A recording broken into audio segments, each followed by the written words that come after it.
White elephant మరి పెట్టుకుని కూర్చుంటారు ఇంట్లో. ఎవరు చెప్పారయ్యా నీకు? ఎవడు చెప్పాడు? బుద్ధి ఉండాలి. ఏం తీసుకోవాలి? విశాఖ స్టీల్ ప్లాంట్ గురించి ఏపీ ముఖ్యమంత్రి చంద్రబాబు నాయుడు చేసిన వ్యాఖ్యలు ఇప్పుడు దుమారం రేపుతున్నాయి. చంద్రబాబు నాయుడు గారి ఉద్దేశాలు ఏంటి అన్న దానిపైన కూడా ఇప్పుడు చర్చ నడుస్తోంది. నేరుగా కార్మికుల్ని, కార్మిక సంఘాల నాయకుల్ని, వారికి మద్దతుగా మాట్లాడిన మీడియా సంస్థల్ని కూడా ఏకంగా బెదిరించేలా మాట్లాడడంతో పాటు వైట్ ఎలిఫెంట్ లా మార్చారు అన్నట్టుగా వ్యాఖ్యలు చేయడం పైన ఇప్పుడు దుమారం రేపుతోంది. విశాఖ స్టీల్ ప్లాంట్ పైన చంద్రబాబు నాయుడు గారు చేసిన కామెంట్లు పూర్తిగా అవాస్తవమని కార్మిక సంఘాల నాయకులు కూడా కౌంటర్ ఇస్తున్నారు. చంద్రబాబు నాయుడు గారు సమ్మిట్ సందర్భంగా అక్కడ ఏర్పాటు చేసిన కార్యక్రమంలో మీడియా ప్రతినిధులు ఆఖరిలో ఒక ప్రశ్న అడిగారు విశాఖ స్టీల్ ప్లాంట్ గురించి. దాంతో ఒక్కసారిగా చంద్రబాబు నాయుడు ఆగ్రహం వ్యక్తం చేశారు. ఇంట్లో పడుకొని పని చేయకపోతే ఎలా అన్నారు. అంటే ఇప్పుడు అక్కడ కార్మికులు పని చేయకుండా ఇంట్లో పడుకున్నారని చంద్రబాబు నాయుడు గారి ఉద్దేశంగా డైరెక్ట్ గా కనపడుతోంది. ఊరికే జీతాలు ఇస్తారా అంటే పని చేయకుండా జీతాలు తీసుకుంటున్నారు అన్నట్టు అర్థం వచ్చేలా మాట్లాడారు.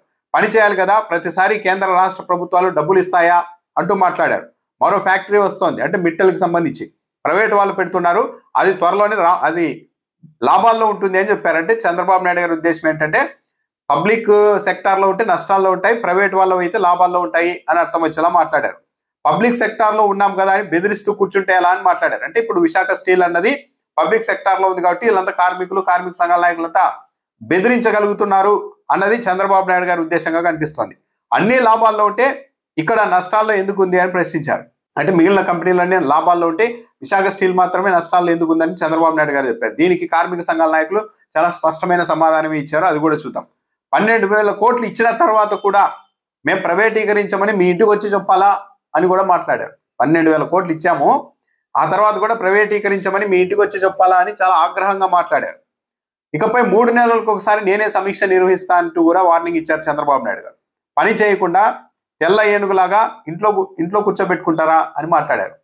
అదొక గోల్డ్ మైన్ లాంటిది, మొత్తం మీరంతా కలిసి నష్టాల్లోనికి నెట్టేశారని కూడా చంద్రబాబు నాయుడు గారు నిందించారు. మొదటి కార్మికుల్ని, కార్మిక సంఘాల నాయకుల్ని టార్గెట్ గా చేసుకొని మాట్లాడారు. కొందరికి తమాషాగా ఉంది అంటూ కూడా మాట్లాడారు. మొన్న కూడా ఇలాగే ఒక కెమికల్ ఫ్యాక్టరీలో ఇలాగే చేస్తే పీడీ యాక్ట్ ప్రయోగించారు, మొత్తం సెట్ అయిపోయింది అన్నారు. అంటే విశాఖ స్టీల్ ప్లాంట్ కార్మికులు కూడా ఇలాగే మాట్లాడితే ఇంకా ఎక్కువ డిమాండ్ చేస్తే అక్కడ కూడా పీడీ యాక్ట్ పెడతారేమో మరి. అంటే పోల్చి చెప్తున్నారు ఒక ఫ్యాక్టరీలో కూడా ఇలాగే చేస్తే అక్కడ పీడీ యాక్ట్ పెట్టేసరికి మొత్తం సెట్ అయిందని. అంటే ఇక్కడ కూడా సెట్ కాకపోతే పీడీ యాక్ట్ ప్రయోగిస్తాం అని పరోక్షంగా చంద్రబాబు నాయుడు గారు హెచ్చరిస్తున్నట్టుగా ఉంది. పైగా మీడియా ప్రతినిధులను ఉద్దేశించి ఈ అంశాన్ని ప్రస్తావించిన వాళ్ళని చదువుకున్నారు కదా, బుద్ధి ఉండాలి కదా అంటూ కూడా చంద్రబాబు నాయుడు చాలా దురుసుగా మాట్లాడారు. అయితే కార్మిక సంఘాల నాయకులు మాత్రం చంద్రబాబు నాయుడు గారు చెప్పిన వాటలన్నీ పూర్తిగా అవాస్తవమని చెప్తున్నారు. చంద్రబాబు నాయుడు గారు విశాఖ స్టీల్ ప్లాంట్ నష్టాల్లోకి వెళ్ళడానికంతా కార్మికులు, కార్మిక సంఘాల నాయకులే అన్నట్టుగా మాట్లాడేశారు నిన్న. కానీ విశాఖ స్టీల్ ప్లాంట్కు ఇప్పటికీ కూడా సొంతంగా గనులు లేవు.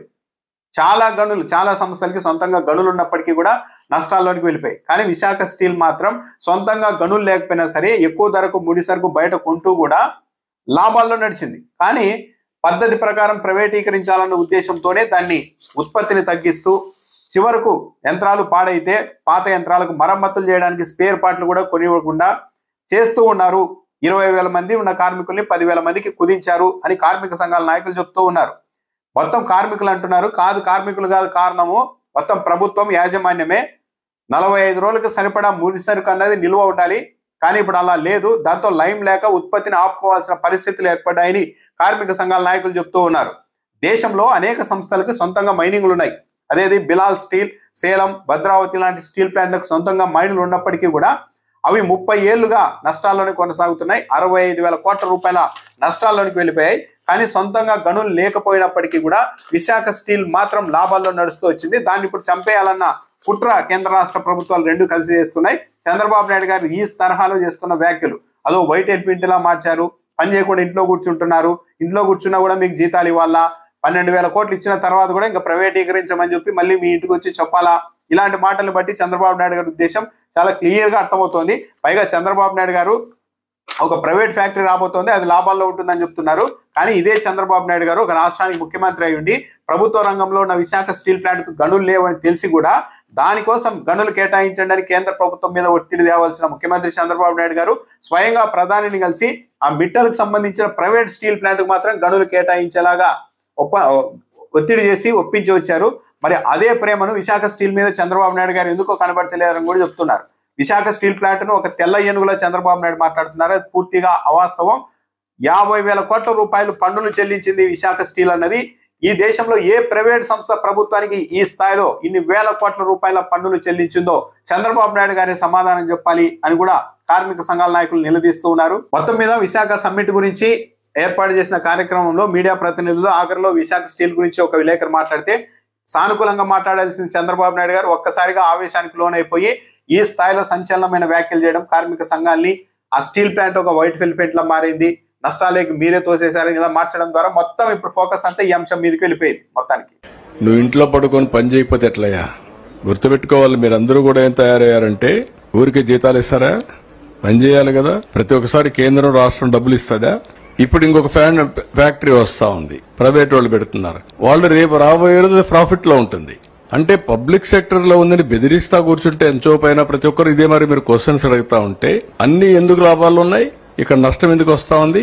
మీరు కూడా గుర్తుపెట్టుకోవాలి, పని చేయాలి. పని చేయకపోతే ఎన్నిసార్లు గవర్నమెంట్ ఎక్కడైంది డబ్బులు తెచ్చిస్తామంటే ఇది ట్యాక్స్ పేయర్స్ మనీ కదా. ఇది మనం పని చేయకుండా దాన్ని వైట్ ఎలిఫెంట్ మరి పెట్టుకుని కూర్చుంటారు ఇంట్లో. ఎవరు చెప్పారయ్యా నీకు? ఎవడు చెప్పాడు? బుద్ధి ఉండాలి. ఏం తీసుకోవాలి? 12,000 కోట్లు ఇస్తే ఏం తీసుకుంటారు? నీకు వచ్చి మీ ఇంటికి వచ్చి చెప్పాలా నేను ప్రైవేటైజ్ చేయనని? ఎన్ని గంటలు చెప్పాలి? మొన్న ఇదే మరి నాకు అక్కడ ఒకటి జరిగింది, కెమికల్ ఫ్యాక్టరీలో పీడీ కింద పెట్టినాక అన్ని సెట్ అయిపోయినాయి. ఎత్తిపోయి లోపలేస్తే ఇంక డిస్టర్బెన్సీ లేదు, అన్ని ఇండస్ట్రీస్ బాగున్నాయి.